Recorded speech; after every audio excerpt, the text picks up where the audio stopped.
So, let me ask you a question right off the bat. What do you think are your greatest strengths as a manager? Why don't I tell you what my greatest weaknesses are? I work too hard, I care too much, and sometimes I can be too invested in my job. Okay. And your strengths? Well, my weaknesses are actually strengths. Oh. Yes. Very good.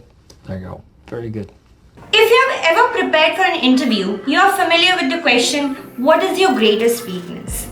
And since you're not supposed to present yourself in a bad light in the interview, you rely on cop-out answers like, I work too hard, or I care too much, or my personal favorite, I'm a perfectionist.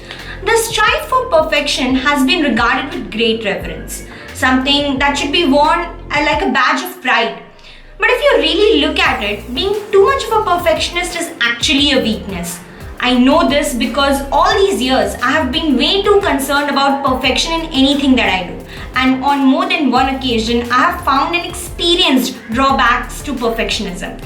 So one thing that I really want to work on in 2021 is to focus on completion rather than perfection. So in the rest of this video, you are going to find out some problems with perfectionism and how to focus on getting things done.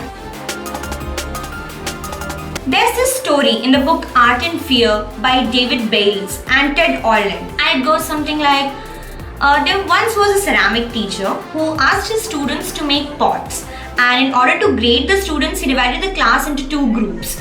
He said that all those on the left hand side of the class would be graded solely on the quantity of the work they produced, while those on the right hand side of the class would be graded on quality.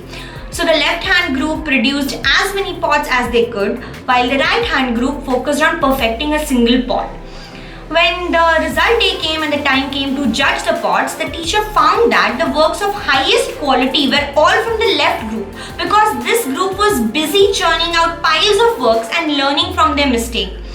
On the other hand, the right hand group had just sat down theorizing about perfection, and hence at the end of the day they didn't have anything, just a bunch of theories and a dead pile of clay. This is what happens with perfectionism. The origins of perfectionism lie in the imagination. The problem is perfectionists make a mental image of an ideal state of affairs, but in reality it may be difficult to achieve that ideal state due to various internal and external factors. As a result, they under-budget the difficulties in achieving perfectionism. To make things worse, they fixate on not failing. Matt Plummer, founder of Zarvana, says a lot of perfectionistic tendencies are rooted in fear and insecurity. They worry that if they let go of their meticulousness, it will hurt their performance and standing. Other people may think that their work is not good enough, and thus they are not good enough either. In my opinion, perfectionism is only a problem because of our insecurity and our inability to properly assess the difficulty of the project, and not because we are aiming high. Like when we think we can finish writing a novel in 6 months, or be settled by the age of 30, or get those abs in a month. We suffer with our perfectionistic tendencies when we lack information on how hard others had to work and how much they had suffered before reaching their goals.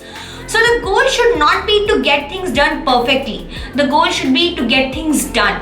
Because every time you prepare to put something out for the other person to see, be it your answers in your examination or content on social media, you'll feel like you could have done some things better. It will always be like, oh, I could have done this differently. But that's okay, because now you can learn from the feedback and apply that lesson to something new that you create.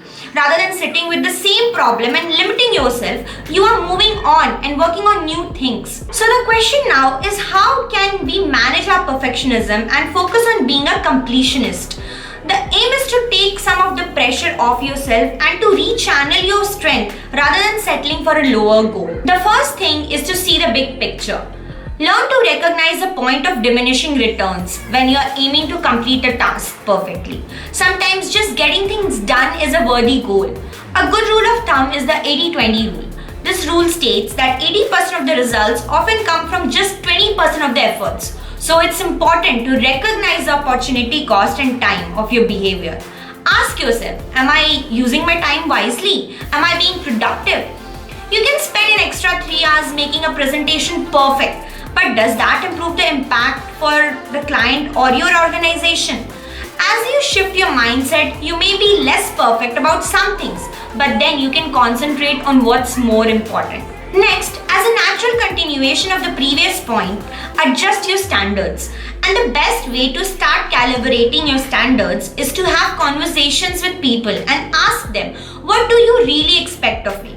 Show your efforts to a colleague or supervisor early in the process and take their feedback. You may discover it's already good enough and that your task could be done in 5 hours only rather than 10 hours.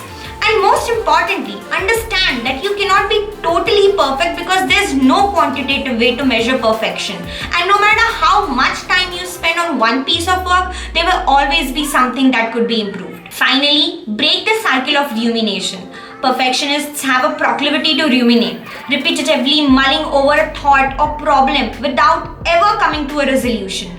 Alice Boyce, a former clinical psychologist and the author of the book The Healthy Mind Toolkit, says people who ruminate tend to be less forgiving of themselves. It's unhealthy and it's unproductive. She goes on to add, don't confuse ruminating with problem solving. So break out of the rumination cycle and start actually doing things. That was all for this video. I know there are a lot of things that could be said on this topic. There are other points, counterexamples, all of which I want to cover. But in the interest of completing this video and not mulling over 50 other things that could be done, this is where I am going to conclude. Is it perfect? No. But I think it's useful and that is enough. I hope you found this video useful too. Let me know in the comment section below. Thanks for watching. Have a lovely day and I'll see you in the next one.